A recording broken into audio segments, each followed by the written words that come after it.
সালামু আলাইকুম প্রিয় দর্শকবৃন্দ, প্রত্যেককে ভয়েস অফ হিউম্যান পেজ এবং ইউটিউব চ্যানেলের পক্ষ থেকে স্বাগতম। আশা করি যে যেখানে যে অবস্থা আছেন সবাই ভালো থাকা এবং সুস্বাস্থ্য দীর্ঘায়ু কামনা করে আজকে লাইফের বিষয়বস্তু হচ্ছে ফিলিস্তিনের ইস্যু। আপনারা জানেন গতকালকে যে জাতিসংঘের যে অধিবেশন হয়েছিল, ওই অধিবেশনে ফিলিস্তিনকে তিনটা রাষ্ট্র স্বাধীন রাষ্ট্র হিসেবে স্বীকৃতি দিচ্ছে। তার মধ্যে হচ্ছে যুক্তরাজ্য, কানাডা, অস্ট্রেলিয়া, এই তিনটা রাষ্ট্র স্বাধীন রাষ্ট্র হিসেবে ফিলিস্তিনকে স্বীকৃতি দিচ্ছে। এখন কথা হচ্ছে, এই যে যুক্তরাজ্য, কানাডা, অস্ট্রেলিয়া যে ফিলিস্তিনকে স্বাধীন রাষ্ট্রের স্বীকৃতি দিচ্ছে, এতে করে আসলে কতটুকু উপকার হবে সেটা হচ্ছে মূল কথা। এর আগে ফিলিস্তিনকে যে স্বাধীন রাষ্ট্র হিসেবে কারা কারা স্বীকৃতি দিচ্ছে এগুলো আপনাদেরকে জানা উচিত। আপনাদের সবচেয়ে বড় কথা হচ্ছে যে আপনারা জানেন যুক্তরাজ্য ফিলিস্তিনকে স্বাধীন রাষ্ট্র হিসেবে স্বীকৃতি দেওয়া, এটা খুবই একটা ইম্পর্টেন্ট।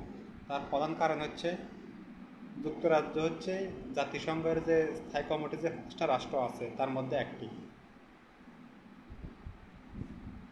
অর্থাৎ এখন পর্যন্ত জাতিসংঘের যে স্থায়ী কমিটির যে পাঁচটি যে ভেটো ক্ষমতার রাষ্ট্র আছে, ভেটো ক্ষমতা দেওয়ার, তার মধ্যে যুক্তরাজ্য, ইভেন ফ্রান্স, চীন, রাশিয়া, আমেরিকা, এই রাষ্ট্রগুলো হচ্ছে সবচাইতে ইম্পর্ট্যান্ট। যদি রাষ্ট্রগুলো সবগুলা ফিলিস্তিনকে স্বাধীন রাষ্ট্রের স্বীকৃতি দেয়, সেক্ষেত্রে ফিলিস্তিনের স্বাধীনতা পথে আর কোনো বাধা নাই। কিন্তু আমরা দেখছি যুক্তরাজ্য ফিলিস্তিনকে স্বাধীনতা দেওয়াটাই হচ্ছে তাদের যে অতীত যে ভুল করছে। অর্থাৎ 1970 সালে যে ব্যালফোর যে চুক্তির মাধ্যমে যে ইসরায়েল রাষ্ট্রের যে সূচনা হয়েছিল, সেটার মূল নায়ক ছিল কিন্তু যুক্তরাজ্য তাদের। আমরা দেখব আগামী দিনেও আরও 5টা রাষ্ট্র ফিলিস্তিনকে স্বীকৃতি দিবে। আমরা সেই নিউজগুলো আপডেট করবো ইনশাল্লাহ।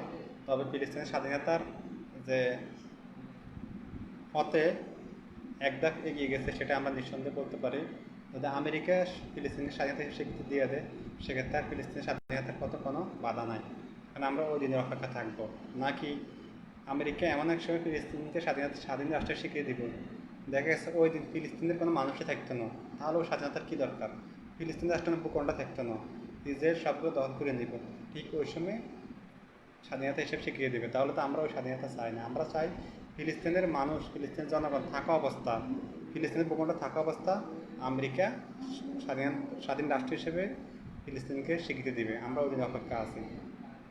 সবাই ভালো থাকবেন। আসসালামু আলাইকুম।